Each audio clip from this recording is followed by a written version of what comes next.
Samsung's Ultra series of phones started with the S20 Ultra, which released 6 years ago.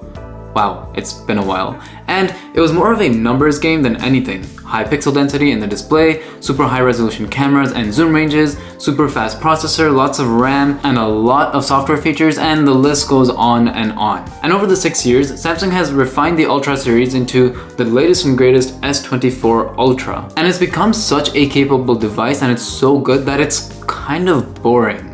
But that is a good thing. Welcome to a new video, and if you're new here, welcome to the channel where I make content around tech, accessories, and my experience with it to try to help you out. If you're interested, definitely subscribe and like the video to let me know you enjoy. And let's get into the S24 Ultra, why it's good that it's boring, and whether it's still worth considering in 2025 or not. So the S24 Ultra is a slab phone, like a regular slab phone, not a foldable or anything. So there are 6 main categories that I'll be talking about, and within those categories, there will be 2 subcategories.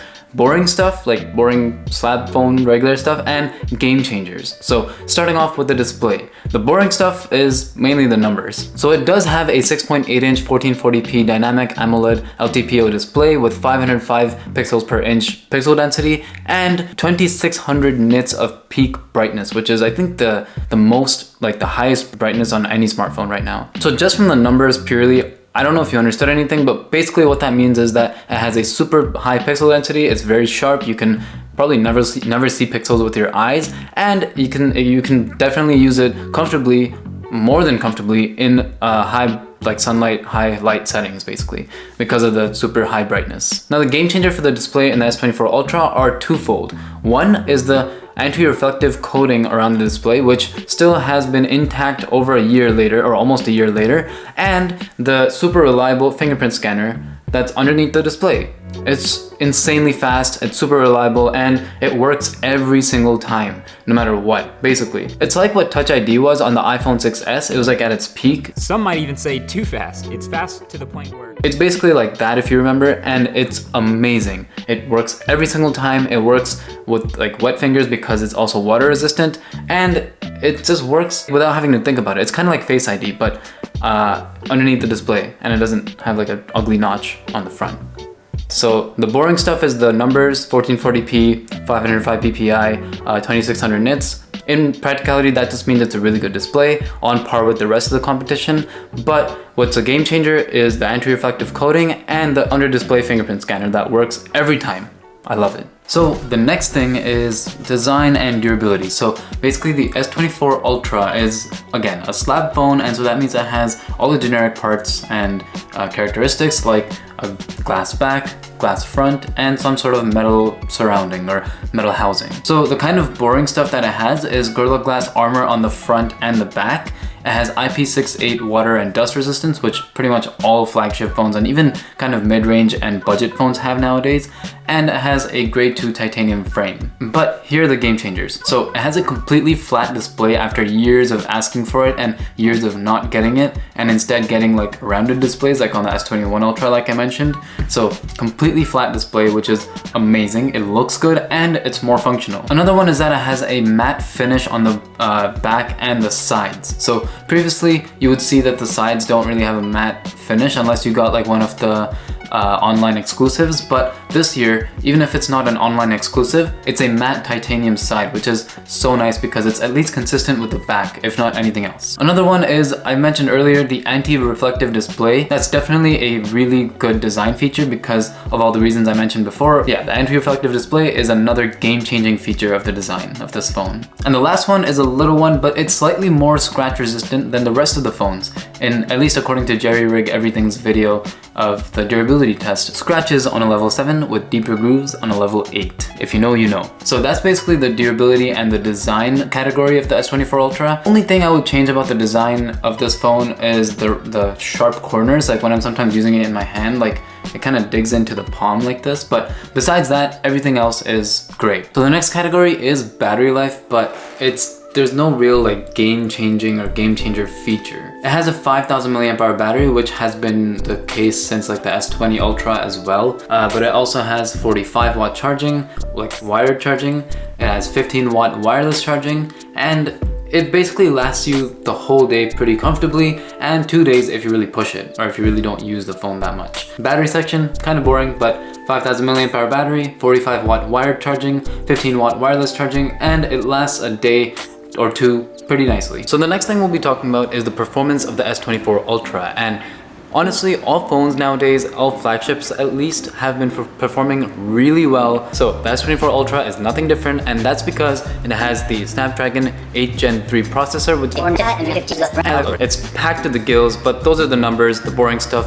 What is the game changer? Well, the numbers are kind of the game changer as well, because thanks to those numbers, this phone has still been performing the same exact way, if not even better with software updates, than when it first released almost a year ago. It performs amazingly through One UI 6, and I don't have One UI 7 yet because it's not yet released in Canada, but this phone has remained a top performer in terms of performance, and it's amazing. Scrolling, taking photos, videos, all that kind of stuff. The phone doesn't even get that hot when you're touching it and using it, doing all these kind of tasks. Multitasking is a breeze. It does not hiccup at all, and it's amazing. It doesn't hang or anything like that. It's really good, and that's thanks to all these boring numbers. So performance-wise, the S24 Ultra is amazing with the Snapdragon 8 Gen 3, and soon that'll be updated in the S25 Ultra, so we'll get to see that. But so far, so good, and in terms of performance, you can definitely use this going into 2025. So I mentioned software when talking about the S24 Ultra's performance, and the software running on this device is Android 14, and it's One UI 6.1, but it's soon going to be updated to One UI 7, which is supposed to be an overhaul update in terms of like a lot of things, design, features, all that kind of stuff. But basically the boring stuff is that it runs One UI 6.1 on top of Android 14. So you might be wondering, in terms of software, what can be game changing in terms of like features and all that kind of stuff? Well, Samsung this year introduced 7 years of major software updates for the whole S24 series. So 7 years basically means that because this was released in 2024, it'll receive updates up until 2031, which is crazy to even think about that we can even go that far. But yeah, that's what 7 years of major software updates means. And other game changers is that there's a bunch of software features that are nice to use and nice to have if you use them, but if you don't want to use them, they're out of the way. They're not like in your face or anything like that. They're out of the way, leaving like a clean software experience for you to just navigate around and get your work done or whatever it is you want to get done. But if you do need more, the software can handle it for sure. For example, there's like multitasking, split screen, and like app hovering features, which are really cool and sometimes very helpful. When I'm using my iPhone and I'm trying to do something, like 2 things at once, I really miss the split screen feature that the S24 Ultra offers. It's definitely something that I do miss from the S24 Ultra, and even the Pixel doesn't have it, so I'm not sure what these brands are thinking, but they really should get on that. Some sort of multitasking. Like when I'm using my iPhone sometimes and I really want to like multitask properly, and I mean true multitasking, not like the dynamic island thing. This is true multitasking. I'm using settings on the top and Spotify on the bottom.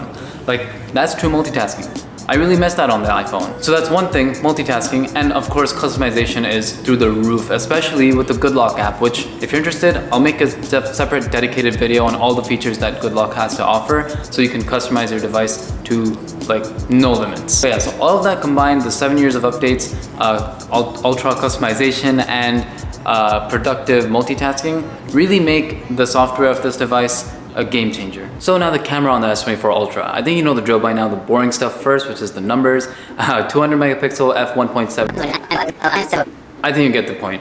What's the game changer? Well, you can record in 8K 30 FPS on the S24 Ultra, and that's without cropping, unlike previous years. So that's insane, first of all. 8K 30 FPS on a smartphone is crazy. And you can shoot in 4K 120 FPS as well.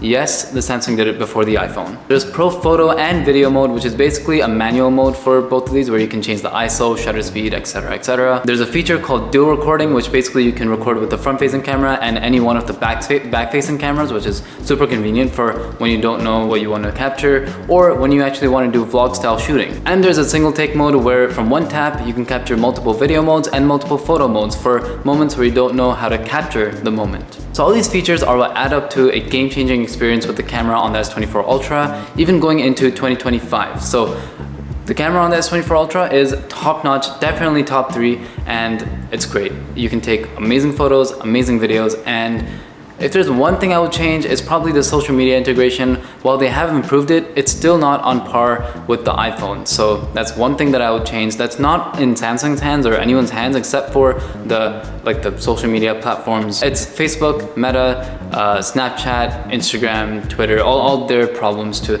solve this problem with Android in general. So in conclusion, yeah, I changed my outfit and it's a different day.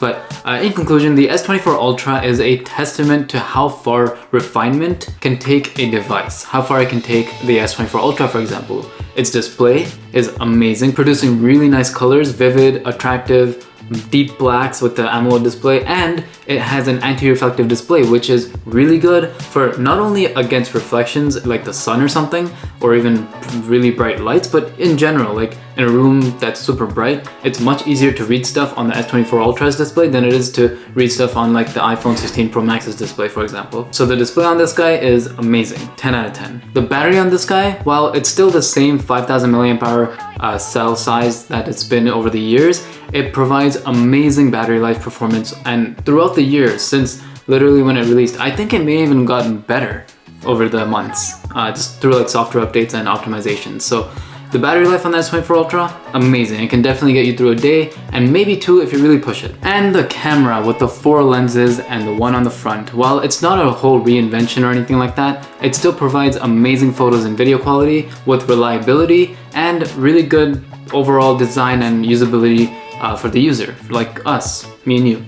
So yeah, the camera, it can shoot in 8K, it's a 200 megapixel sensor, which is not new again, but the camera is amazing on the S24 Ultra. You can't go wrong at all. Honestly, with any camera these days in a flagship phone and even in mid-range phones. But we're talking about the S24 Ultra, and the camera here is amazing. And the performance of this guy, oh my goodness, it is amazing. It has the Snapdragon 8 Gen 3 processor, which is a 4nm chip, and it has 12 gigabytes of RAM. But again, it's not about the numbers, it's about the fact that this device has remained smooth, fast, blazing through the software throughout the whole year that I've been using it, and it continues to perform like that. No hiccups, no problems. And the design and durability, while it's not a super like newly invented design, like it's still a glass slab and some sort of metal frame, it's amazing, durable, feels nice in the hand, except again, like I said, I would change these corners because they do dig into your palms or whatever you're holding. It even digs into my pockets, I noticed. So that's one thing I would change about the design, but besides that,